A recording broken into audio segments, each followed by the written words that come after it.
Dans cette 8e vidéo, nous allons traiter de la vaccination. Donc la vaccination est un moyen prophylactique d'acquérir une immunité adaptative contre un agent pathogène en particulier. La prophylaxie, c'est l'ensemble des mesures que l'on prend pour prévenir des maladies. C'est des choses qu'on fait en amont de manière systématique. L'hygiène est un moyen prophylactique, par exemple. La vaccination en est un autre. Son principe repose sur la mémoire immunitaire. C'est quelque chose qu'on a vu justement dans l'immunité adaptative. On avait vu qu'il y avait une mise en mémoire de tous les lymphocytes impliqués. Donc là, justement, la vaccination est basée là-dessus. Donc, si on fait un petit graphique que vous avez déjà vu dans les activités, montrant le taux d'anticorps, donc on va se baser uniquement sur la médiation humorale, mais peu importe, ça fonctionnerait aussi avec la médiation cellulaire. Donc, lorsqu'on met l'organisme en contact avec un agent pathogène, donc dans le cas de contraction d'une maladie, qu'est-ce qui se passe? Donc, la première fois, on va avoir un espèce de temps de latence pendant lequel il y a la sélection clonale, bien sûr, mais également, on va retrouver du coup l'amplification clonale, et puis également la différenciation en plasmocytes, par exemple, pour certains, puisqu'on était sur l'immunité à médiation humorale, et la mise en mémoire sur les autres, donc ça prend un certain temps, donc il y a un temps de latence qui va faire que cette réaction va quand même mettre beaucoup de temps. Et par contre, lorsqu'il y a un deuxième contact, qui va être symbolisé également par la petite flèche rose, à ce moment-là, ce sont ces cellules mémoire qui vont travailler, et elles vont le faire beaucoup plus rapidement, puisque déjà elles sont plus nombreuses que le lymphocyte naïf, puisqu'il est dit comme ça. Un lymphocyte qui n'a jamais rencontré la maladie, qui n'a jamais eu de sélection clonale, etc., est dit naïf. Donc ces lymphocytes mémoire vont être beaucoup plus rapides à se mettre en place que les lymphocytes naïfs, et de ce fait, le temps de latence va être très court. Alors, autre grosse différence, c'est noter l'amplitude de la réponse, qui est beaucoup plus importante dans la réponse secondaire que dans la réponse primaire. Donc, deux choses différentes. Déjà, le temps de latence avant que vraiment la réponse se mette en place, qui est différent, qui est très important pour la première réponse, avec une amplitude relativement faible. Ça, c'est la réponse primaire, ce sont ses caractéristiques. Ensuite, pour la seconde réponse, un temps de latence qui est très court, puisqu'on va utiliser les lymphocytes mémoire, et une amplitude qui est très importante et qui permet une protection efficace de l'individu. Donc voilà le grand principe de la vaccination. L'idée, c'est du coup d'avoir un premier contact provoqué avec l'antigène ou l'agent pathogène, de manière à développer cette réponse primaire pour qu'ensuite, lors d'une réponse secondaire, on ait à la fois un temps de réaction très court, mais également une amplitude de la réaction très importante. Donc un vaccin, c'est une mise en contact entre un antigène et le système immunitaire, afin de produire une réponse primaire du système immunitaire.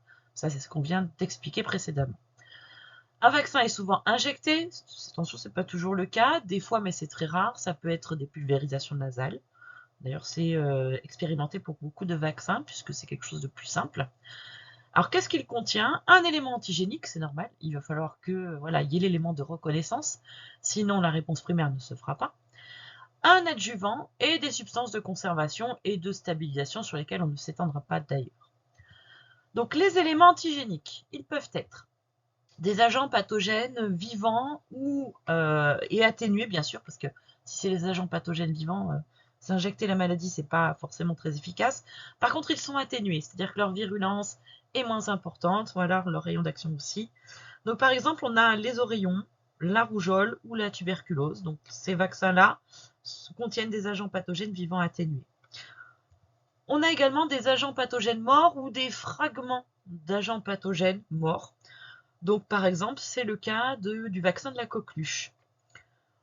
On peut avoir aussi des anatoxines. Alors, quelle est la différence entre une toxine et une anatoxine? Alors, une toxine, c'est une substance qui est produite par une bactérie, généralement, et qui va, elle, causer beaucoup de tort.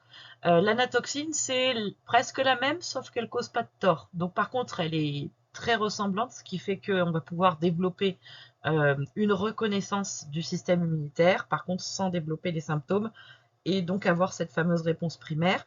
C'est le cas par exemple de la diphtérie.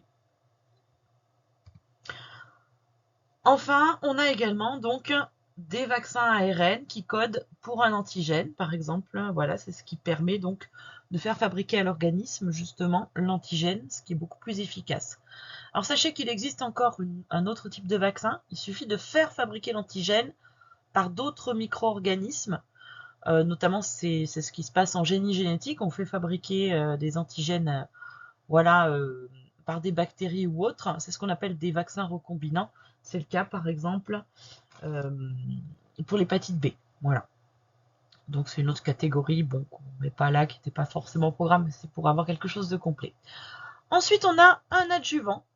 Alors, cet adjuvant, pour beaucoup de vaccins, ce sont des sels d'aluminium. Quel est l'effet de cet adjuvant? L'idée, c'est d'avoir un agent qui est irritant et qui va augmenter la réaction inflammatoire, tout simplement pour être sûr d'avoir vraiment le développement du système immunitaire dans son intégralité et de manière très rapide. Donc, ces sels d'aluminium sont utilisés sur la plupart des vaccins. Il existe une autre substance qui s'appelle le squalène. Attention, ce squalène est utilisé dans certains vaccins, mais par exemple, il n'est pas autorisé sur le territoire américain. Donc, tous les vaccins américains n'en contiennent pas. Et parfois, voilà, voilà, il a été considéré comme problématique. Et c'est pour ça qu'il n'est pas validé par tous les pays. Donc voilà pour les composants de ces vaccins qui se basent donc sur une réaction tout à fait naturelle, à savoir réponse primaire et réponse secondaire du système immunitaire, ça, qui se base sur la mise en mémoire à chaque fois qu'on a une réaction immunitaire adaptative. Et donc, sachez que c'est vraiment le moyen qui a permis d'éradiquer de très nombreuses maladies sur la planète.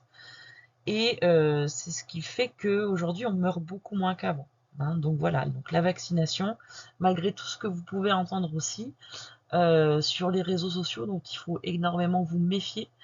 Sachez quand même que si aujourd'hui on ne meurt plus autant de la tuberculose, c'est bien parce qu'il y a une vaccination. Hein, voilà, il faut se le dire, c'est pareil, hein, si vous ne mourrez pas de la rougeole ou autre, c'est pour ça. Donc voilà. Donc voilà pour ce petit bilan sur la vaccination.